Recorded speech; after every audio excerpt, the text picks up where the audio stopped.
ከቬራና ሮይኪን እስከ ብሩኖና ቡካዮ ሳካ፣ አርሰናልና ማንቸስተር ዩናይትድ ተጠባቂ ፍልሚያ። ሰላም ውድ የቻናላችን ተከታዮች እንዴት አላችሁ? ቻናላችን ወደ እናንተ በእግር ኳስ አጫጭር መረጃዎች፣ ፕሮፋይል ነክ በሆኑ ጉዳዮች ዘውትር እየደረሰ ይገኛል። አሁንም በቅድመ ጨዋታ ዳሰሳችን አርሰናልና ማንቸስተር ዩናይትድ የሚያደርጉትን ጨዋታ ልናስዳስሳችሁ ነው መጥተናል። መርሃ ግብሩን ላይክ፣ ኮሜንት፣ ሰብስክራይብ፣ ሼር በማድረግ አጋርነታችሁ እንድታሳዩንም እንጠይቃለን። ወደ ዝርዝር መረጃው እናልፋለን። ላይክ፣ ፎሎ፣ ሰብስክራይብ፣ ሼር ማድረጋችሁን አትርሱ። አርሰናል ከማንቸስተር ዩናይትድ እና የሌሎች የእንግሊዝ ፕሪሚየር ሊግ ጨዋታዎች ዳሰሳ። በተለይም የሁለቱ የዓመታት ባላንጣ ክለቦች ጨዋታ ምን ይመስላል? የ23ኛ ሳምንት የእንግሊዝ ፕሪሚየር ሊግ ጨዋታዎች ቅዳሜ፣ እሁድና ሰኞ እንዲከናወኑ መርሃ ግብር ተይዞላቸዋል። ለንደን ላይ የሊጉ መሪ አርሰናል ባለፈው ሳምንት በማንቸስተር ደርቢ አሸናፊ የሆነውን ማንቸስተር ዩናይትድን የሚያስተናግድበት ጨዋታ ይጠበቃል። አርሰናል ከማንቸስተር ዩናይትድ ተጠባቂ ፍልሚያ። በእንግሊዝ ፕሪሚየር ሊግ 23ኛ ሳምንት መርሃ ግብር ዛሬ 4 ጨዋታዎች ይደረጋሉ። በተለይም አርሰናል መሪነቱን ለማስጠበቅ፣ ማንቸስተር ዩናይትድ ደግሞ ደረጃውን ከፍ ለማድረግ የሚያደርጉት ጨዋታ በስፖርት ቤተሰቡ ዘንድ በጉጉት እየተጠበቀ ይገኛል። ጨዋታው ምሽት 1 ሰዓት ከ30 በአርሰናል ኤሚሬትስ ስታዲየም ይደረጋል። አርሰናል በሊጉ ካደረጋቸው 22 ጨዋታዎች በ15ቱ አሸንፈዋል። በ5 አቻ ወጥቶ በ2 ደግሞ ተሸንፈውና 50 ነጥብ በመያዝ ሊጉን እየመራ ይገኛል። መድፈኞቹ ጨዋታውን አሸንፈው የዋንጫ ተገማችነታቸውን ይበልጥ ከፍ ለማድረግ ሰዓታትን እየጠበቁ ይገኛል። የአርቴታው ቡድን በሜዳው እንደመጫወቱ የማሸነፍ ቅድመ ግምቱ ከፍ ያለ መሆኑን ዴይሊ ሜል አስነብቦናል።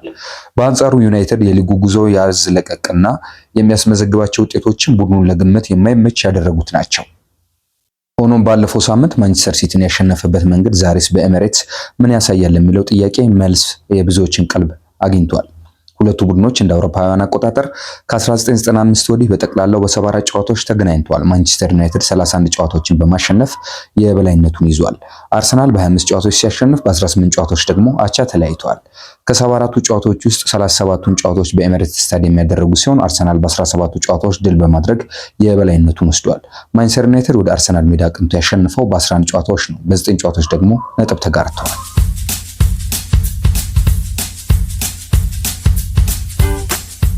እርግጥ ነው የፓትሪክ ቬራና ሮይ ኪን ከእግር ኳስ ያለፈ ያልሸነፍ ባይነት ንቅንቅ አሁን የለም። የአርሰን ቬንገርና የሰር አሌክስ ፈርጉሰንም ዘመን ላይ ላይመለስ ጥሎ ሄዷል። ሁለቱ ቡድኖች የሞሪኒዮ ቼልሲ አስፈሪ ሆኖ እስኪከሰት ብቻቸውን በተቆጣጠሩት የ1990ዎቹ መጨረሻና የ2000ዎቹ መጀመሪያ በነበራቸው የተጫዋቾች ጥራትም ይሁን የጨዋታ የበላይነት የማይረሱ ጊዜያትን አሳልፈዋል። በተለይ የአርሰናል የእርስ በርስ ግንኙነታቸው ከተቀመጡበት አውሮፓ እስከ አፍሪካ እስከ ኤዥያ እንዲሁም በሌላው ዓለም ያሉ የእግር ኳስ አፍቃሪያንን ይዞ ለዓመታት ዘልቋል። አርሰናል ከማንቸስተር ዩናይትድ እነዚያን የተመልካቾች ልብ አቅዘው የሚይዙና ትልልቅ ፉክክር የሚደረግባቸውን ውብ ዓመታት ያሳለፉት ቡድኖች ከስኬታቸውም የተመልካችን ቀልብ ከሚይዘው የቀድሞም ዘመን አልሸነፍ ባይነታቸውም ከራቁ ግን ዓመታትን አልፈዋል። የሰሜን ለንደኑ ክለብ አርሰናል የፕሪሚየር ሊግ ዋንጫን ካነሳ ድፍን 22 ዓመታት ሆኖታል። ከፈርጉሰን በኋላ ወኔው የከዳውና መንገዱ የጠፋበት ማንቸስተር ዩናይትድም ቢሆን እንደ ቀልድ ከነገሰበት ዋንጫ ከተለያየ 13ኛ ዓመቱ ላይ ይገኛል። በዚህ የውድድር ዓመት ሁለቱ የ10 ዓመታት የዋንጫ ረሃቡን ለማስታገስ ጠንካራ ግስጋሴ ላይ የሚገኘው አርሰናል በ23ኛ ሳምንት የሊጉ መርሃ ግብር ዛሬ በሜዳው ከማንቸስተር ዩናይትድ የሚያደርገው ጨዋታ ይጠበቃል። ከሩበን አሞሪም ስንብት በኋላ የቀድሞ ተጫዋቻቸውን ማይክል ካሪክን እስከ ውድድር ዓመቱ መጨረሻ የሾሙት ቀይ ሰይጣናቱ ባለፈው ሳምንት የማንቹሪያን ደርቢን በማሸነፍ ለዛሬው ሌላ ከባድ ፈተና ተዘጋጅተዋል። ከሁሉም ውድድሮች የተሰናበተው ማንቸስተር ዩናይትድ እና ለሁሉም ዋንጫዎች እየተፎካከረ የሚገኘው አርሰናል በሊጉ የሚገናኙበት ተጠባቂ ምሽት 1 ሰዓት ከ30 ላይ በኤሚሬትስ ይደረጋል። ያለፉትን 3 ተከታታይ ዓመታት ሁለተኛውን ያጠናቀቀው አርሰናል ከማንቸስተር ዩናይትድ ከተገናኘባቸው ያለፉት 14 የሊግ ጨዋታዎች የተሸነፈው በሁለቱ ብቻ ሲሆን በ9ኙ በማሸነፍ የበላይነት አለው።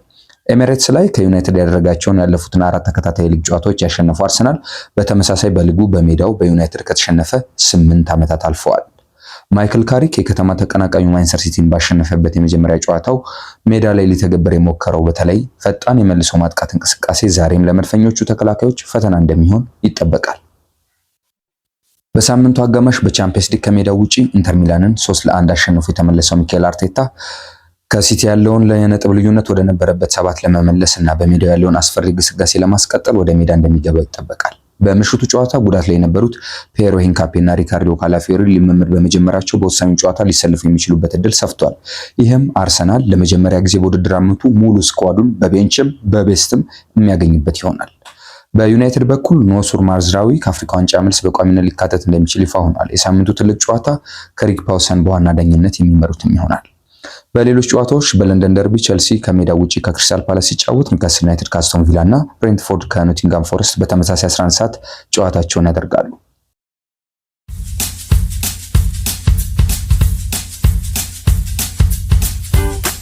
በዚህ ተጠባቂ ጨዋታ ከጨዋታው በፊት አሰልጣኞች ምን አሉ? የጨዋታው ግምትስ በቢቢሲው እግር ኳስ ተንታኝ ክሪስ ሱተን ምን ተሰጥቶታል? ዝርዝሩን ይዘናል። አብሮነታችሁ በድጋሚ ላይ ላይክ፣ ኮሜንት፣ ሰብስክራይብ፣ ሼር እያደረጋችሁ አጋርነታችሁን አሳዩ። የአርሰናል አሰልጣኝ ሚካኤል አርቴታ የቡድኑ የፊት መስመር ተጫዋች በጥሩ ብቃት ላይ ይገኛል ብለዋል። ከሁሉም የጨዋታ ክፍል በተለይ የአጥቂ ክፍል ተጫዋች በጥሩ አቋም ላይ መገኘታቸው ለቡድኑ ውጤት ወሳኝ መሆናቸውን ነው ሚካኤል አርቴታ የተናገረው። አሰልጣኝ አርቴታ ከማንቸስተር ዩናይትድ ከባድ ፈተና እንደሚጠብቀው አልሸሸገም። ይልቁንም የሚገጥመን ፈተና በድል ለመወጣት ተዘጋጅተናል ሲል ተናግሯል። ፒየሮ ሂንካፔ እና ሪካርዶ ካላፊዮሪ ከጉዳት ሙሉ በሙሉ በማገገም ይሰለፋሉ የሚለው መረጃ እየወጣ ይገኛል። የማንቸስተር ዩናይትድ ጊዜያዊ አሰልጣኝ ማይክል ካሪክ አርሰናል ጥሩ ቡድን ነው፣ እኛም ጥሩዎች ነን ሲል ተናግሯል። ለማሸነፍ በቂ ዝግጅት አድርገናል ያለው ማይክል ካሪክ በዛሬው ጨዋታ ማዝራዊ ከአፍሪካ ዋንጫ መልስ ይሰለፋል መባሉን የጠቆመ አስተያየት ሰጥቷል። ታዲያ የእንግሊዝ ፕሪሚየር ሊግ ጨዋታዎችን አጠቃሎ ግምት የሰጠው ክሪስ ሱተን የአርሰናልና የማንቸስተር ዩናይትድ ጨዋታን እንዴት ዳስሶታል? አብሮነታችሁ ያለን ላይክ፣ ኮሜንት፣ ሰብስክራይብ፣ ሼር አድርጉ። እናልፋለን ወደ ግምታዊ ቁጥሮች። የ23ኛ ሳምንት የእንግሊዝ ፕሪሚየር ሊግ ጨዋታዎች ቅዳሜ፣ እሁድና ሰኞ እንዲከናወኑ መርሃ ግብር እንደተያዘላቸው ይታወቃል። ለንደን ላይ የሊጉ መሪ አርሰናል ባለፈው ሳምንት በማንቸስተር ደርቢ አሸናፊ የሆነውን ማንቸስተር ዩናይትድን የሚያስተናግድበት ጨዋታ ደግሞ ዛሬ ይጠበቃል። እነዚህ የሊግ ጨዋታዎች የቢቢሲ እግር ኳስ ተንታኝ ክሪስ ሱተን እንደሚከተለው ገምቷል። እሁድ እንግዲህ ዛሬ የሚደረጉ ጨዋታዎች ቀዳሚው ብሬንትፎርድ ከኖቲንጋም ፎረስት የሚያደርጉት ነው። ብሬንትፎርድ በሜዳው ጠንካራ ቢሆንም የፎረስት አጫዋት ጨዋታውን ከባድ ያደርግባቸዋል። ብሬንትፎርድ በመከላከልና በመልሶ ማጥቃት ለመጫወት የሚመርጡት ሲሆን ፎረስትም ተመሳሳይ አካሄድን ይመርጣል። የሾን ዳይች ቡድን ከኋላ ክፍተት ባለመፍጠር በመልሶ ማጥቃት ጎል ያስቆጥራል። ስለዚህም 2-1 ብሬንትፎርድ እንደሚያሸንፍ ክሪስ ሱተን ገምቷል።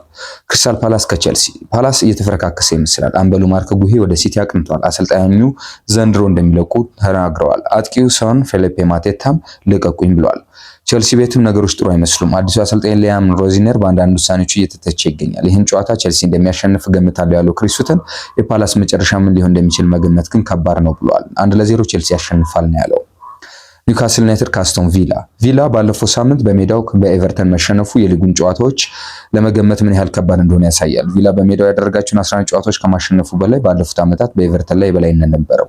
ሆኖም ቪላ በዩሮፓ ሊግ ወደ ቱርክ ከመጓዙ በላይ ተጫዋቾቹን በጉዳት አጥቷል። በዚህ ምክንያት ይህን ጨዋታ ኒውካስል እንደሚያሸንፍ እገምታለሁ ብሏል ክሪስ ሱተን። የቡድኑ አማካኝ ጠንካራ ከመሆኑ በላይ በሜዳው ውጤታማ መሆኑን የጠቆመው፣ በዚህም 2-1 ኒውካስል እንደሚያሸንፍ ግምቱን አስቀምጧል። ሳምንቱ ተጠባቂ ጨዋታ ምሽት 1 ሰዓት ከ30 ላይ የሚደረገው አርሰናል ከማንቸስተር ዩናይትድ ነው። ዩናይትድ በአዲሱ ጊዜያዊ አሰልጣኝ ማይክል ካሪክ ስር በማንቸስተር ደርቢ ጥሩ ተንቀሳቅሷል። ቡድኑ ወጥ አቋም ማሳየት እንዳለበት አሰልጣኙ ቢናገርም ምን ያህል ጥሩ ቢንቀሳቀሱ ከኤሚሬትስ አንድ ነገር ለማግኘት ግን ከባድ ሆኖባቸዋል። አርሰናል ባለፈው ሳምንት ከፎርስ ጋር ነጥብ ተጋርቷል። የሚካኤል አርቴታ ቡድን በድጋሚ ነጥብ የሚጥል አይመስለኝም ሲል እንግዲህ ክሪስ ሱተን ተናግሯል። ካሪክ የሲቲን ጨዋታ እንዳስቆመው የመድፈኞቹንም የሚያስቆም ዝግጅት ቢያደርግም የአርሰናልን የቆመ ኳስ ግን ምን ሊያደርገው ይችላል ሲል እንግዲህ ግምቱን አርሰናል 2-0 እንደሚያሸንፍ ክሪስ ሱተን አስቀምጠዋል።